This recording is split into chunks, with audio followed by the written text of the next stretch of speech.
again to my channel, and now I'm going to watch a video called Fate Lore, The Tale of Mordred by Otaku Daikun, so let's check it out. Artoria Pendragon, the glorious king of knights, has many foes, the most deceptive being her own sister, Morgan Le Fay. While being recognized publicly as Uther Pendragon's legitimate daughter, Morgan feels unloved in comparison to Artoria. Thus, despite being born of the same status, Morgan lives with a profound loathing for her sister, wishing to tear her from the throne out of resentment. During the creation of Camelot, Morgan goes into hiding, waiting for an opportunity to claim vengeance. Artoria, while faced with challenges on the battlefield, struggles with a wholly different dilemma, her own biology. While she is sexually a woman, she rules while concealing this fact, even going so far as to marry Lady Guinevere out of political need for Britain to have both king and queen. This is manageable from a social standpoint, but comes alongside a troubling consequence. Two women cannot, by normal means, conceive a child. As such, King Arthur and Guinevere cannot produce an heir to the throne. Faced with this, the tremendously powerful yet obscure magus, Merlin, comes up with a solution. He uses his magecraft to transform Artoria into a pseudo-male. As bizarre as this plan seems, it proceeds successfully until Morgan Le Fay makes this her moment to strike. She infiltrates Artoria's home and enchants her. Under this spell, Artoria is vulnerable as her sister mounts her, extracting the sperm intended for Guinevere. Morgan flees, cultivating the sperm within her own womb. Rather than directly murder Artoria, Morgan hopes to bring her down, to sabotage Artoria's reign by inciting rebellion. Toward this endeavor, Morgan gives birth to a child, Mordred, and plans to use her. Due to Merlin's magic and Morgan's enchantment, Mordred is born, not as a human, but rather a homunculus who grows rapidly, plagued with a much shorter lifespan. When Mordred is old enough, she is sent to Camelot by her mother's recommendation to join the Knights of the Round Table. She arrives, clad in spectacular armor, instructed by her mother to never remove her helmet. Despite her mysterious origin and general anonymity, Mordred is accepted into the Knights for her impressive swordsmanship and chivalrous demeanor. In acknowledgement, she is granted her sword, known as Clarent, Radiant Sword of the King. Of course, Mordred knows of her purpose, instructed by Morgan to infiltrate the Knights and wait for a moment to overthrow the king. "My son, you have the right to inherit the throne, but for now, hide your status and obey the king, and one day, you will defeat the king and take his place." Yet, when she meets Artoria, she finds herself admiring her king's glory. Mordred is unconsciously envious of normal humans who had the chance to grow up and have innocent childhoods. Thus, Mordred found Artoria's reputation as an inhuman king to be absolutely perfect. Yes, rather than feeling deceptive towards her king, Mordred worships Artoria with no intention of rebelling. Instead, she strives earnestly to become an ideal knight and defends her king against those who would doubt her leadership. For Morgan, this will not do. To plant a seed of rebellion within Mordred, Morgan decides to tell her of her birthright. Mordred is told that the perfect king she is so devoted to is actually her father. As expected, Mordred is overjoyed and promptly visits Artoria to reveal the news. Yet, for every ounce of joy, Mordred bears uncertainty. What will her father think of a child born through deception? She fears she will be seen as a filthy child. Regardless, the chance to be acknowledged by her father, to finally be proud of her inhuman nature, is more than enough inspiration. Mordred meets, in private, with her father and removes her helmet, for the first time revealing her face. She tells of Morgan's deception and her consequential birth, elaborating that Artoria need not seek an heir to the throne, as one has been there all along. More importantly, Mordred exposes her identity to her father so that she can be accepted, so that the one she admires so passionately will accept her as kin. Surely, Artoria is shocked by this revelation. Throughout her entire kingship, Artoria had suppressed any semblance of her own desires. devoting herself entirely to her country. She did not view things from a perspective of compassion, but rather utility. At this moment especially, Artoria is far from understanding Mordred's plea for acceptance for its emotional significance. Rather, Mordred's emotionally driven attitude and her assertive entitlement to the throne is seen as contrary to the honor and control required of a king. Through her intuition as leader, not her compassion as a father, Artoria makes her decision. I see. Even if you were born of my sister's plotting, you were certainly born from me. However, I will not recognize you as my son, nor will I give you the throne. The meaning behind this rejection is lost on Mordred. Instead of contemplating the responsibilities of a king, Mordred internally reasons that her rejection is due to Artoria's hatred for Morgan. As the child of such a witch, how could Mordred possibly be accepted? She believes that no matter how hard she tries, no matter how far she excels over others, she will never be accepted, all because of her mother. It makes sense. I finally understand why my title was the weakest. In that moment, all the admiration and worship Mordred has for her father inverts into rage and hatred. Artoria turns away, refusing to look upon Mordred in her anguish, and leaves the room as Mordred threatens violently to bring her ruin. In the following years, the distrust growing among Britain's people and within the Round Table itself continues to spread. Artoria's selflessness plagues her with the one quality she lacks, an ability to understand human desire and nature. While she brings them victory and order, she does not serve as inspiration. She does not show them the path to happiness. Thus, unease grows throughout the kingdom, reaching its critical limit once Artoria departs for Rome on an expedition. In Artoria's absence, Mordred takes advantage of this tension to incite a rebellion, rallying those harboring discontent.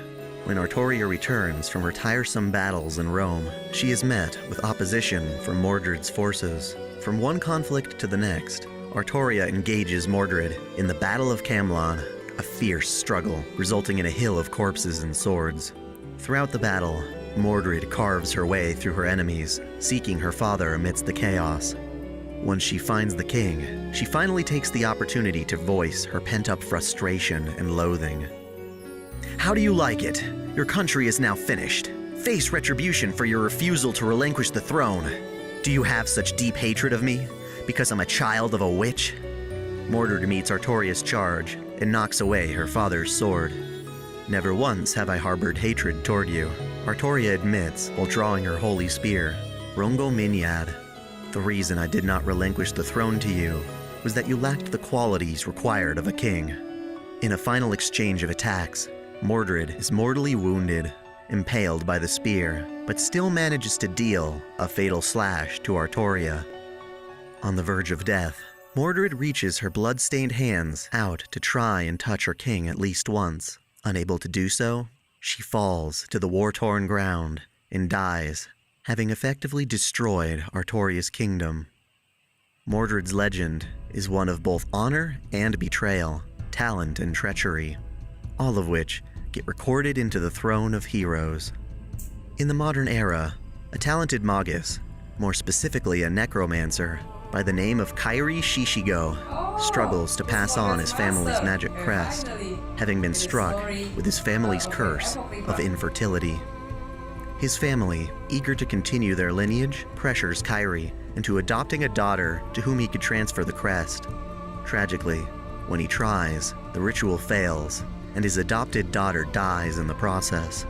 In immense grief, Kairi accepts that he will be the last of the Shishigo bloodline, and abandons his studies at the clock tower to become a freelance bounty hunter. During his life of wandering, he fights his way through many battlegrounds, collecting magic crests and crafting resources from fallen mages. Despite abandoning his studies, Kairi Shishigo remains in contact with Roko Belphaban of the Mages Association to receive occasional jobs. He is eventually called in on behalf of the association in order to assist them, the Red Faction, in recovering the Greater Grail during the Great Holy Grail War. Shishigo accepts the job, taking with him a preserved baby Hydra as an added bonus. The catalyst he is given to summon his servant is amazingly a fragment of the actual round table. Thus, Shishigo summons none other than Mordred as his servant, Saber of Red. As one might expect, he is surprised to learn that Mordred, son of King Arthur, is actually a girl, but expressing this only incurs her wrath. Clearly, she is viciously defensive about her sex. Regardless, they take a liking to each other, as Shishigo already treats Mordred like the king she wishes to be, and accept each other's reasons for coveting the Grail. Shishigo, in addition to his job for the Mages Association, wishes to obtain the Grail in order to have a child, while Mordred seeks the Grail so that she may somehow become the one to pull Caliburn from its stone. Despite her hatred for others treating her like a woman, she goes out of her way to select casual wear that shows off her feminine form. It is not her femininity that upsets her so much as the implications it has on her right to the throne. In the modern era, she, like her father, enjoys eating without an actual need to. Having grown up with very unflavored food, it is a treat for her to experience actual cuisine. Furthermore, she especially likes junk food. While one might compare Artoria to a lion, Mordred is certainly more like a stubborn, playful cat.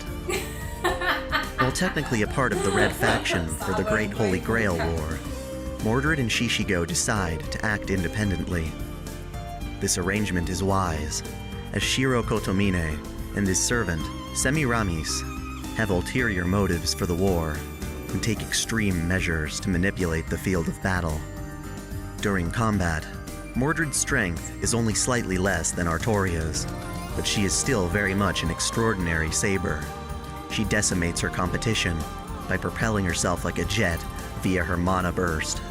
This, mixed with the intense output of her sword, Clarent, make her overwhelmingly strong. Beyond that, her transforming armor itself fortifies her greatly, enough to withstand Berserker of Black's Command Seal enhanced Noble Phantasm without dying. Indeed, Mordred exhausts immense amounts of mana on the battlefield, a feat only truly talented mages can endure. She has two Noble Phantasms, the first being Secret of Pedigree, the helmet that hides her identity. On the offensive end, she can use her sword to attack with Clarent Blood Arthur, a devastating anti-army strike. Regardless of these awesome abilities, she holds nothing back, even when it comes to brawling with her foes unarmed. As the war progresses, she finds herself in the company of Sieg and Astolfo, who question her about her rebellion against Artoria. This dialogue sparks Mordred to consider what kind of king she yearns to be, and in turn, makes her question exactly why she insisted on tearing her father's kingdom apart. After all, she so desperately wants the throne to be acknowledged, but has never thought of what would come afterward. Mordred learns a great deal from her time with Shishigo. She is able to engage in pointless banter with him, something she has never done before while following in Artoria's footsteps. She finds great enjoyment in the things her father never pursued, things Artoria never allowed herself to care for. Mordred speculates that if she and Artoria could have had such aimless conversation, things might have gone differently between them. Something as simple as speech allows her to learn so much about her master. At first upset by the idea of parting with Shishigo, Mordred prepares herself for any possible outcome as they head into their final battle. Shishigo waits outside the throne room, where Semiramis, the assassin of Red, awaits, while Mordred boldly enters the room to settle their score. Despite Mordred's strength, Semiramis possesses talents from both the assassin and caster classes, and uses this advantage to summon primeval serpents that voraciously batter Mordred throughout the battle. In addition to keeping the Garden of Babylon afloat, Semiramis activates her second Noble Phantasm to unleash an airborne poison made from Hydra's venom. Mordred, afflicted by this poison, is heavily injured and consumed with intense pain. Shishigo busts into the throne room with an antidote he created using the infant Hydra he obtained from the clock tower. He unleashes the antidote, allowing the injured Mordred the strength to strike Semiramis down and end the fight. However, because of their injuries, both Mordred and her master find themselves on death's door. The two of them have a smoke before succumbing to their injuries and accepting death. One can only wonder what sort of relationship Mordred could have had with Artoria if the two of them learned to understand one another. It is a glorious image, lost to the causality of time. Okay guys, so that's the end of this video, which is Fate Lore, the Tale of Mordred, and it's a very informative video about Mordred's origins. And in Fate Grand Order, so many servants called Mordred as the Knights of Treachery regarding of her tales. But I think actually Mordred is just a victim of Morgan because she did nothing wrong, and Morgan uses her to fulfill her ambition to overthrow King Artoria from her throne. And after watching Fate Apocrypha, I really love the relationship between Shishigo and Mordred.